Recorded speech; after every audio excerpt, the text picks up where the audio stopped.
you so much for being here. I'm happy to be in this space again.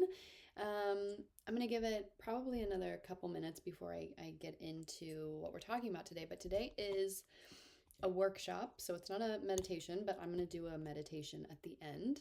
But it's a workshop about how to lead meditations. And, I thought that that might be helpful. I know that some people on here might be teachers already. They might want to record for Insight Timer or to do live in-person meditations. So this is going to help to serve anybody that wants to share meditation with other people. And this is going to be kind of an overview of how to lead meditations. So this isn't a specific practice or a specific lineage or anything like that. This isn't like transcendental meditation or anything like that.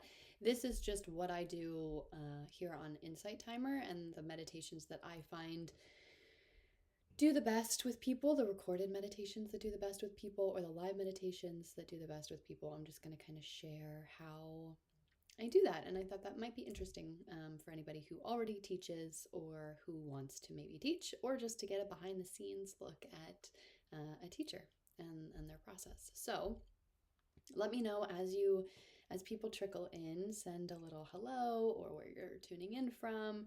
And then once I know that people are here and everything is working, then we'll kind of get into it a little bit. And I have 3 main areas that we're going to cover today. And then at the end, we'll do a little group meditation practice. So yeah, send in some messages. Let's make sure that my microphone sounds okay, that everything is working. I don't have any feedback, so I can never tell in these lives. I want to make sure that the volume is loud enough and everything for everybody. And then we'll get going. And if you don't know me, if this is your first time with me, my name is Maya. I am a meditation teacher here on Insight Timer. I also am a life coach, a spiritual life coach, and a therapist, and a mom, and many other things. But I've been doing meditations on Insight Timer. I think this is my 4th or 5th year. I think I started in 2021. And yeah, I've been doing it rather consistently, other than while I was having my child. And I love coming on here and spending this time with you guys. So thank you for being here. Okay. Do we feel ready to get started? It's been 5 minutes since the beginning. Sorry, I have you guys on a yoga block because it was a little too low. My computer was a little too low, and so you're propped on a yoga block, but it's a little precarious. Okay, so that kind of will bring me into the first piece, which is like maybe the most boring piece. I don't know why I wanted to start with the most boring one and get it out of the way, sort of. But the most boring one to me, but also a very important one, I think, is the tech behind meditations. So this is specifically for if you're wanting to record meditations or if you're wanting to do live meditations. And the main tech is obviously the camera and the microphone. But with the camera, I think it's important to have, I've noticed on lives here, it's gotten better, but a lot of people used to have pretty not so great quality in their camera recording. Usually like the audio sounded okay, but it would be in a really dimly lit room, or it would be at a weird angle, or it would just be really grainy and fuzzy. Like if a camera is too dark, it gets really grainy and fuzzy. So having a camera that's at an angle that feels good, right? Like for me, when it was down, my camera was down lower, I just felt like I looked a little crazy and I was kind of like looking down in a weird way, right? The light wasn't hitting. And so finding a place wherever you're going to be recording that feels bright, or that feels like, I like mine to be kind of bright, but not overly blown out. I have a lamp on that adds some nice light, and then I have this window over here. This back window, I probably could close that curtain and it might make it a little nicer, but I was cool with that for today. So the camera is important. Mine is just my MacBook camera, so it's nothing super fancy, but you can attach an external camera of any sort. I think you can even have your phone set up and choose your phone camera if you're trying to be really fancy about it. But the camera is important, and I find that specifically here on Insight Timer, for some reason, that seems to be overlooked sometimes. So yeah, first piece is the lighting and the camera. Second piece is the microphone. having a good microphone is really important. I've gone through many different microphones and I always come back to the same one. It's just a Blue Yeti microphone. It's like $100 or something like that. It's not super advanced. I got this little extra guard to kind of help with the sibilance, the like S sounds, because mine are very harsh and they even I think are still kind of harsh with that. And I have the foam thing on top. I have one of the wind guards. You can also use this and it kind of dampens the sound even more, but I think that's a little aggressive. Or you can use like a lavalier mic if you want to do that instead. I have a wired lavalier mic. This actually isn't, oh, it's down there. It's on the ground. But if I want to just clip something on, or I know a lot of people, if you're teaching a yoga practice or something like that, people do a lavalier mic that's wireless, or you can even use like AirPods or something like that to do your recording. And then you just have to learn your microphone and you have to learn the settings that you like, right? Like this one has a gain setting, so if I adjust that while I'm talking, you can kind of hear a lot more background noise, which I think is usually more distracting than anything else. Let me turn that back down. But having a little bit of that is important. Otherwise, it sounds like a weird, like there's no environment around me. It sounds kind of off. I hope I adjusted that back the right way. It might sound bad for the rest of the time now. Let me know if I need to adjust it back. Yeah, and then like distance from the microphone, all those kinds of things you just learn over time, right? But I think those are important things, but I also find them to be boring things in the realm of meditations. And then if you are wanting to put out meditations on Insight Timer or on any platform, editing them, right? If you're doing pre-recorded meditations that you're going to upload and have people listen to, they are very specific about the quality of the audio for paid versus free tracks. So, if you want to be putting up tracks that you'll charge people for, that they have to have the subscription for, the microphone does need to be good quality, and then you need to be able to edit it. I just use GarageBand because I have a MacBook, and that's easy. I've been editing my podcasts and my meditations and everything like that on GarageBand for a long time. It's nothing fancy. It totally works. But it does take a little bit of time to sort out how to adjust all the sound and everything. Yeah, but having editing software and getting good at editing in some way, I mean, that's, beyond the scope of this this workshop right now, but that's also important. Okay. Let me know if you have any questions as I'm going as well, or yeah, again, like if the sound gets weird, or just pop in any questions as we go. Good, I see some hearts. Okay, perfect. That's always really helpful for me to know that, people are listening. We're all on the same page. Something is resonating with at least one person. So thank you for the hearts.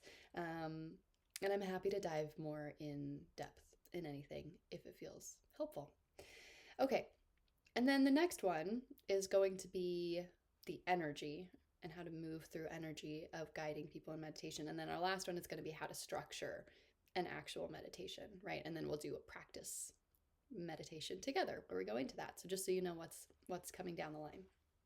So this next piece that I want to talk about, I think is very important, and it's the energy of a meditation. And I learned this when I was working with a shaman, and he was actually teaching me about sound healing, because sound healing is just a vibrational frequency transmission, right?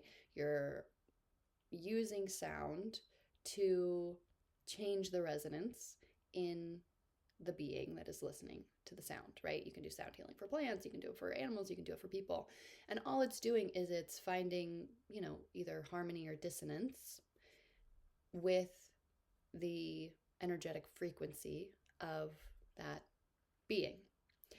And through doing it with sound in different ways, you can adjust, how a person is feeling. You can tap into different things, like different chakras resonate at different hertz and things like that, right? Like I'm sure you've seen around, there's like the 432 hertz meditation, or I don't know all the different numbers, but like there's different hertz meditations, and those are going to resonate with a different frequency, right? Those are going to kind of hit the vibrational guitar strings, so to speak, in a different way.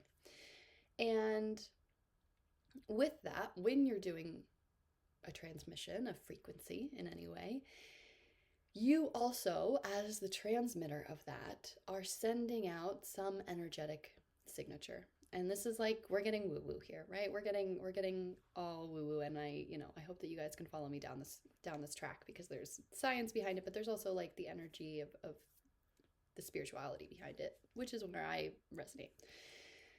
So, as the frequency transmitter myself, and this is for sound healing or meditation, because I view meditation as like, it's again just a frequency transmission. You're trying to resonate with a portion of someone, whether it's something in their mind or their emotions or their body or whatever it is. You're resonating in some way, trying to find harmony with somebody else's energy and hoping to alter that in some way, right? Like when I put on a meditation, I want it to alter my self, my internal state, into more bliss or peace or whatever the meditation is, right? Sleep. So you're working on adjusting somebody else's frequency. And in a meditation specifically, my voice and the words that I use and my own internal energy are the things that are going to ripple out and attune or adjust someone else's internal state. So if I'm speaking a meditation about being in your heart center, which is probably what we'll do at the end of this, is the heart-centered meditation, because those are my favorite.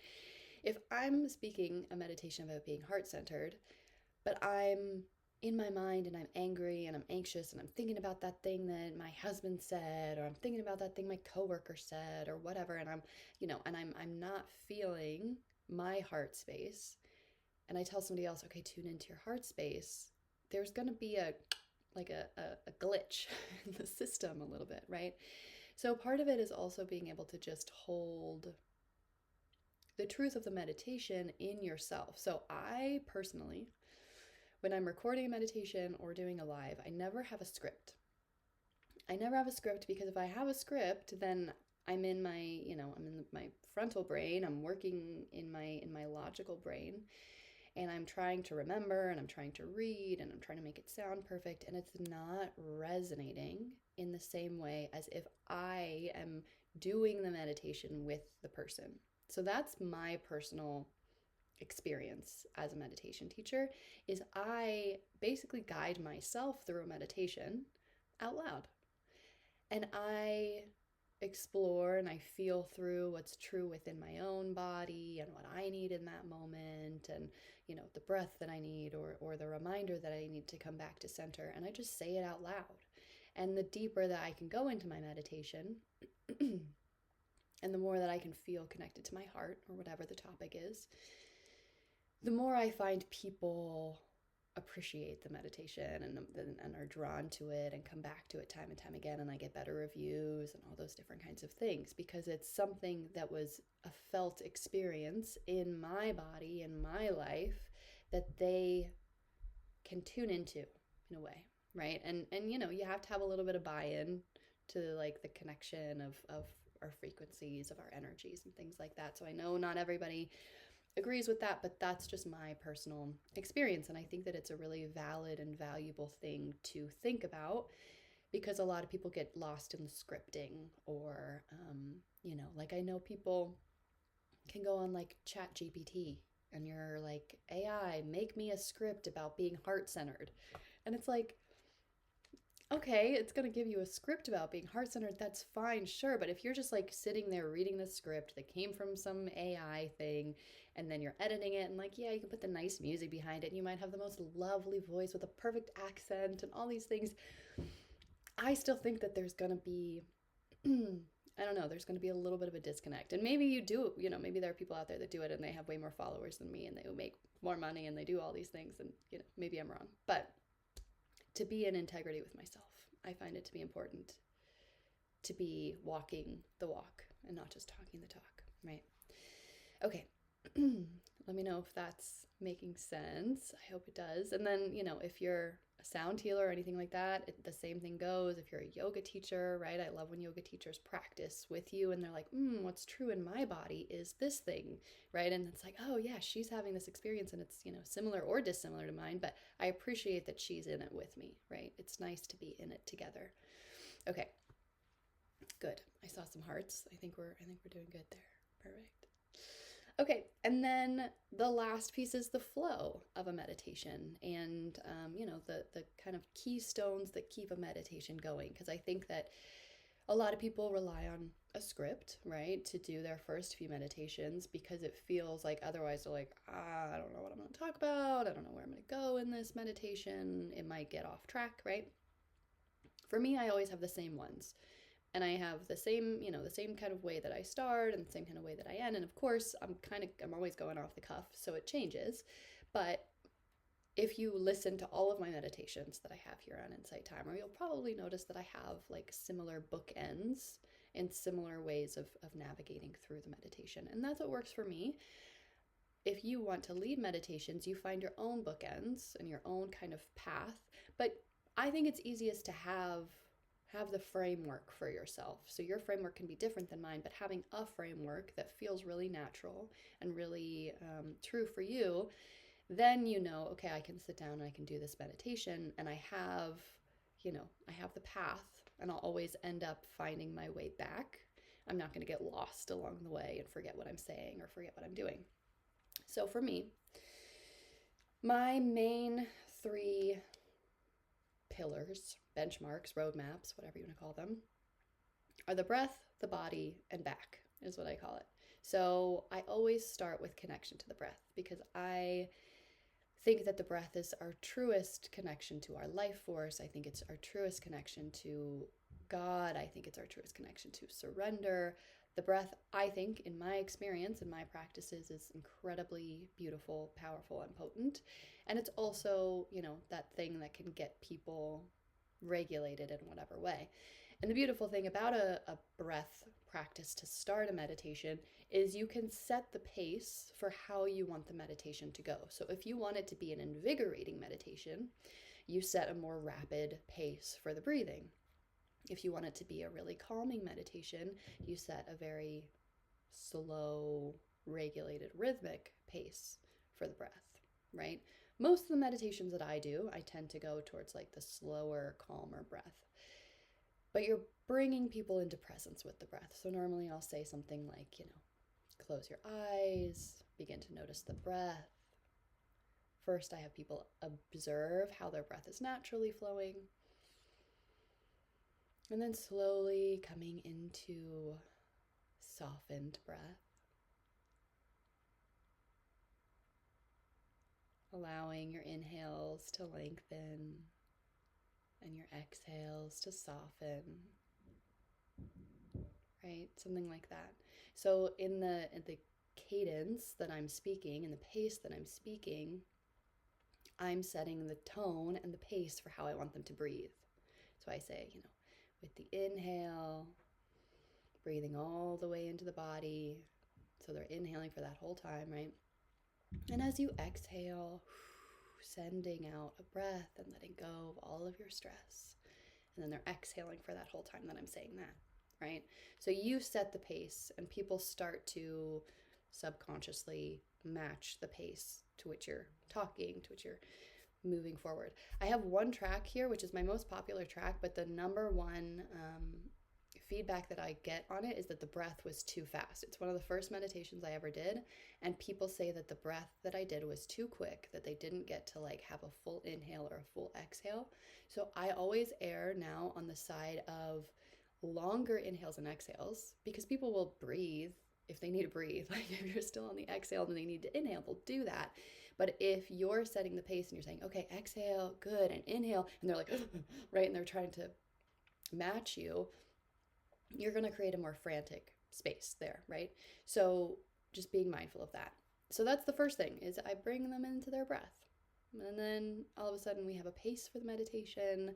They know how I sound. They know what the kind of energy of the meditation is moving forward.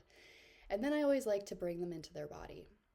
And that's kind of just gentle body scan. If you've ever done something like that, I can do something similar to that, like notice your toes, notice your legs, notice your hips, notice your chest, right? Kind of move them through the body. You can also just have them observe how the breath feels in the body, right? The breath, breathing through the chest or the abdomen, following your breath with awareness through the body. How deeply can you inhale it, and how much can you exhale to release the tension and relax the muscles, right? So the breath and the body start to have this dance that moves together. And sometimes that's the whole practice. Sometimes softening into the body is the whole practice. In a body scan meditation, that's what you're doing, is you're bringing them in with breath, and then you're paying attention. In any kind of pain or chronic pain meditation, you can bring people into really observing. You can bring them into softening. You can bring them into just loving awareness, where nothing is being changed and they're just sending energy there, right? Different healing meditations, they're just sending energy there. So it's kind of just awareness of the body. And sometimes you can just focus on one part of the body. So a heart-centered meditation, that's still a part of the body. So I would have gone through the breath, go through the body, and then have them, rest their awareness in their heart space.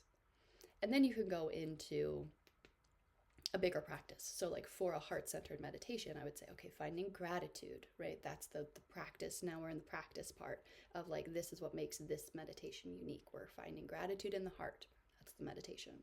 Or, you could take them on a journey if you want to do a guided visualization. I have feminine journeys, I have healing journeys, I have fire ceremony journeys, different things. And then you bring them through these different worlds or these different, whatever you want. You have, sleep journeys or affirmations, right? Morning affirmations, and we want to say positive things. Then you move into the practice. But that's after I've done the breath, that's after I've done the body.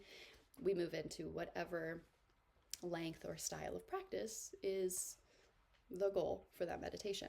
And that can look, again, so many different ways. There's endless amounts of meditations that you can do, and you kind of guide them through the practice. That might be the place where if you want to have a script ready, or you just want to have talking points ready, that's where I would say have that, because you already have your pillars, your foundation of what your meditation generally looks like for you. And then you could kind of script in, okay, I'm going to do this,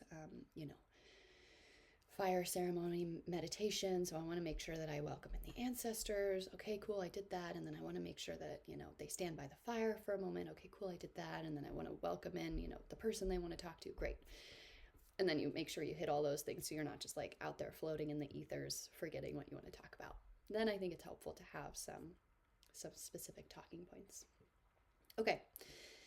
And then we come back, and I always find coming back to be just the same as the beginning in reverse, but I think it's really important. I think that if you have a meditation and you don't gather back the energy in the same way that you started to bring it in, people can kind of get a little, they're just not grounded, they're not rooted in the same way.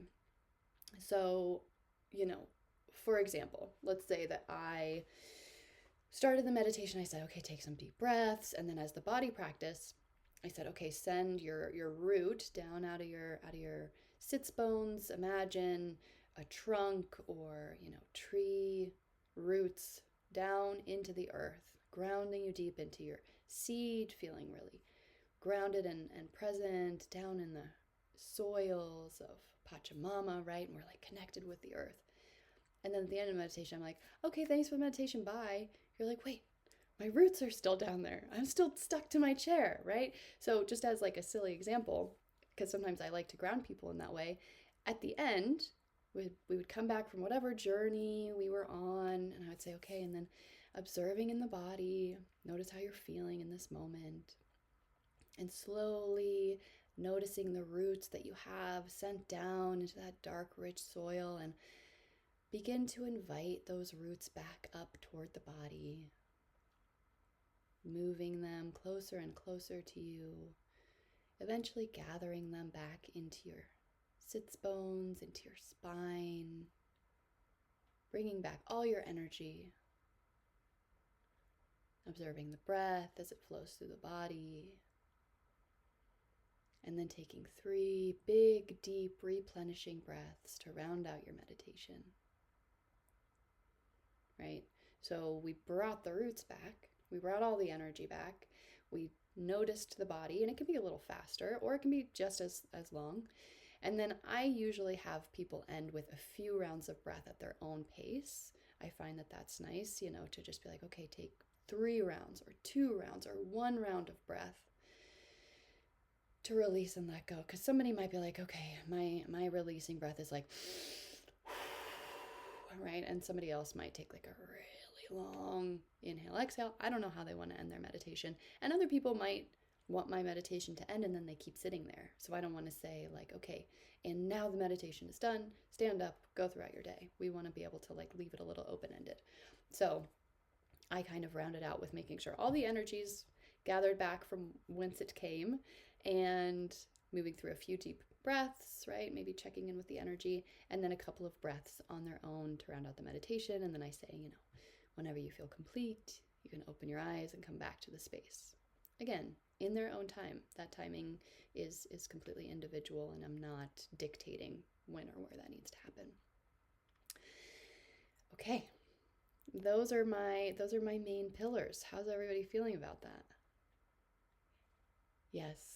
Congruence versus incongruence. Yep. Okay, perfect. And let me know if you have any questions, comments about any of those things that I talked about. I do want to move us through, I'll just kind of do a guided meditation pretty much with all the examples that I used here, just so that you guys can feel the pacing of it. If you want to stay for that, that's great. If you don't want to stay for that, you don't have to, but it'll kind of just bring together all the things that I talked about. You can feel my energy and my essence as I guide meditations. And of course, that's going to be so different than yours. If you are somebody who does or who wants to lead meditations, your own unique flavor is what is so beautiful. That's why I really love Insight Timer, is it helps to bring, just so many different kinds of people and kinds of practices together. Oh, Kelly. Okay, yes, the audio software. I just use, for editing things, I just use GarageBand. And then like I just have my microphone, which is a Blue Yeti microphone, and I just use my MacBook camera and all that kind of stuff. I do have some Bose headphones. I find having noise canceling headphones is really helpful when I'm editing. I can make sure that I can hear every single thing, and then when I'm in GarageBand, I can really like tune into any external noises and try to like put a noise gate on it or mitigate that at some level. But I just use GarageBand, which is pretty simple and easy. I don't think you need anything super fancy, but having some sort of editing software is helpful. Yeah. And I've been, I just have played around with it. I've had a podcast for like 7 years now or something. So I started in just podcast editing, and now I've been doing Insight Timer meditations for about 5 years, I think. So it just, it just takes some practice. The main thing when you're recording and putting things up, like here on Insight Timer, for example, is you just want your audio to be as clear as possible without a lot of like sounds. I've even recorded meditations like under a big blanket, because a big echoey room sometimes can be problematic. Or you can do it like in a closet or something like that. If you want to go all out and have like a sound dampered little studio or have foam on your walls or something, you can. But software is important. Environment of recording, I think, is more important personally. So, like where I am right now, I'm just in my bedroom. It's a fairly large room. It doesn't have any dampening. It's not great for recording. This is where I record a lot of times. And then I just do a lot of editing that in post, but it's not ideal. Okay, any other questions?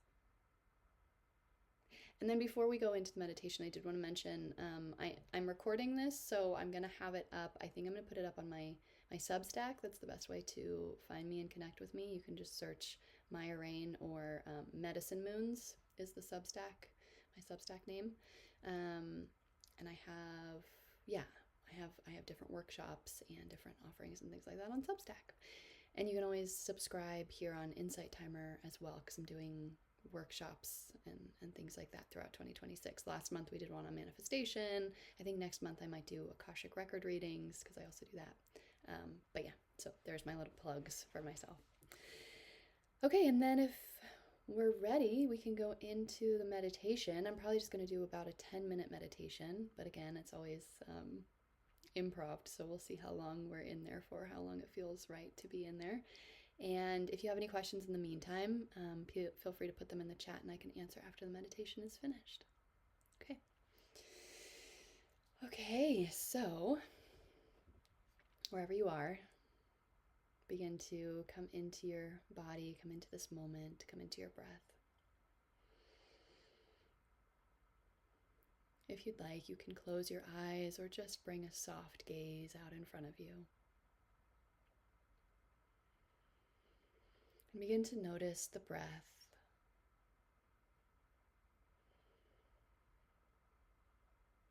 How is your breath moving through your body in this moment?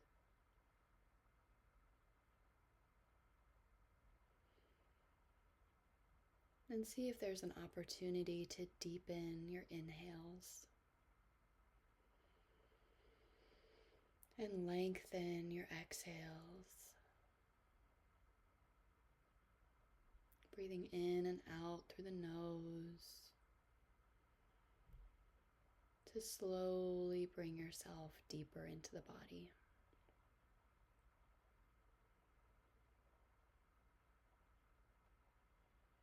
Observing your awareness as it rides the wave of your breath.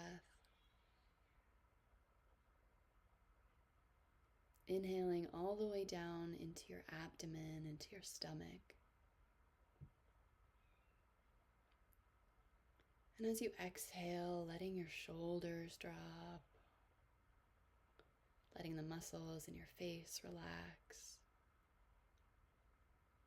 removing your tongue from the roof of your mouth, softening your sits bones, your hips. And notice if there's anywhere else in the body that's holding tension.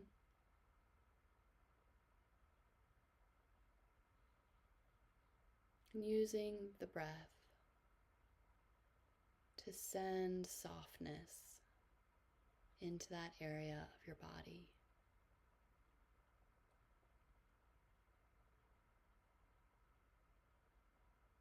Imagining that your legs, your sits bones are heavy and rooted into the space where you sit, grounding you deeper toward the earth.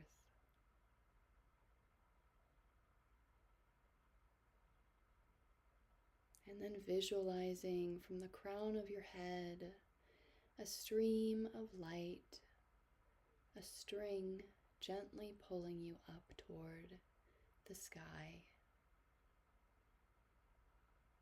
allowing your spine to be long and comfortable.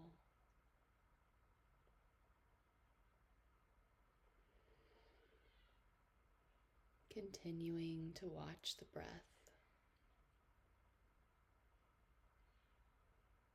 And if at any point your mind wanders,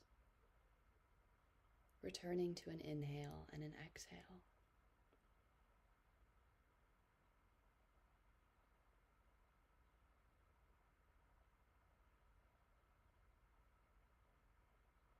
Bringing your awareness to your heart space, the space in the center of your being, the center of your chest.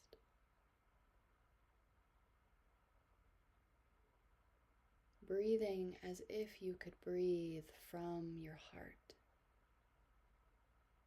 allowing it to expand as you breathe in and to radiate outward as you exhale.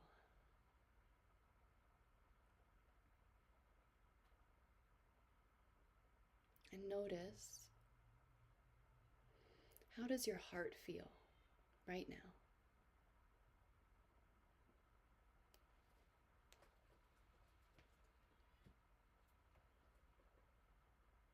If you'd like, you can place one or both hands over your heart, or just keep your awareness softly there. Bringing in a little practice of gratitude to connect in deeper with the heart.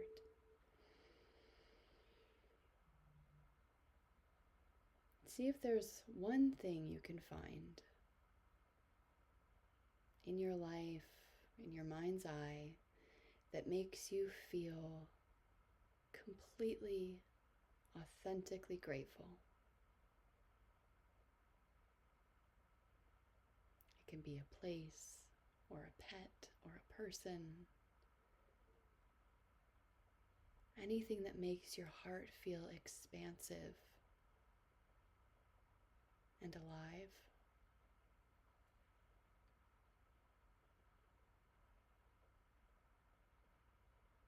And as you sit with that gratitude, continue breathing and expanding your heart space.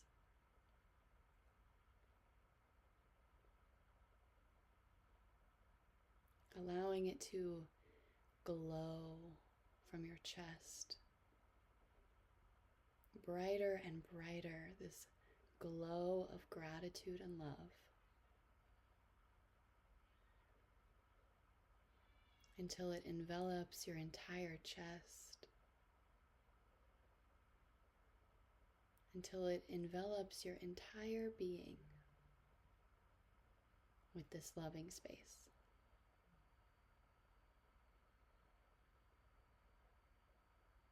Maybe you can bring in more things you're grateful for. Maybe you just hold on to that one. See how big you can get your heart to feel, to radiate out.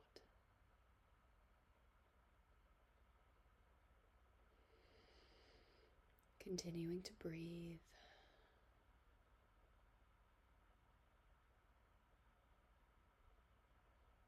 Maybe bringing a soft smile to your face.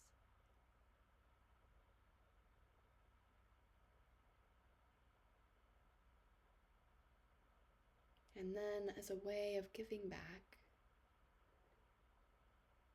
send that gratitude somewhere, whether that's to that thing that you're feeling so grateful for, or if it's to a person, or to the earth as a whole. Imagine that you can send that glowing beam of light from your heart out into the world, wherever you want to place it.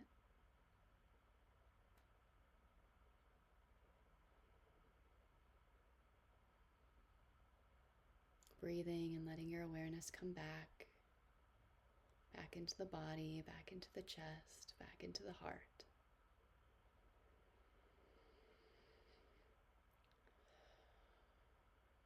Observe how your body feels now.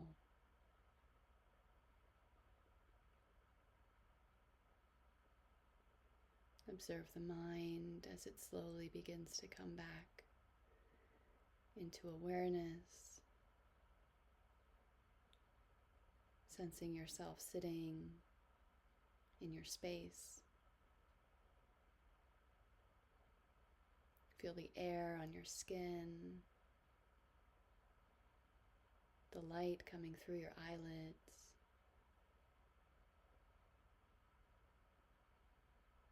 Bringing back up all of your energy from the ground, back down all of your energy from the sky. Feeling contained and complete in your own body, your own space.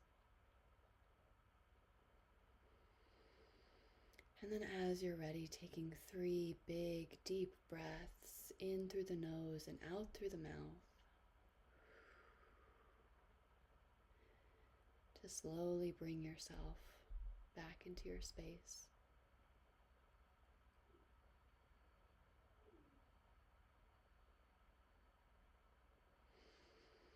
And whenever you feel complete, slowly opening your eyes, coming back, and moving through your day.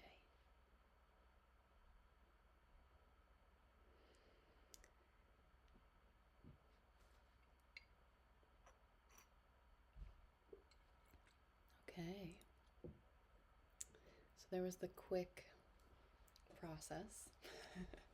Again, just kind of flowing as we go, but hopefully you can see the things that I was talking about, put into practice a little bit. Let me know your thoughts, your experience there, feedback, anything like that. I'm always happy to hear it.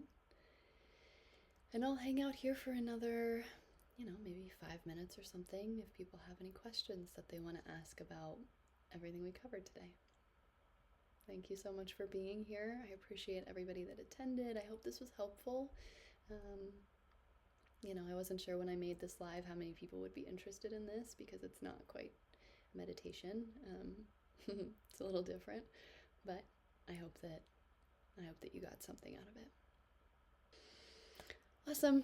Okay, thank you everyone. Thank you so much for being here, and I hope to connect with you more soon. Make sure you follow my teacher profile so that you know when I'm doing lives. I also want to be doing more guided meditation recordings and things like that, so stick around. There's more to come, and have a really beautiful rest of your day. Thanks for being here.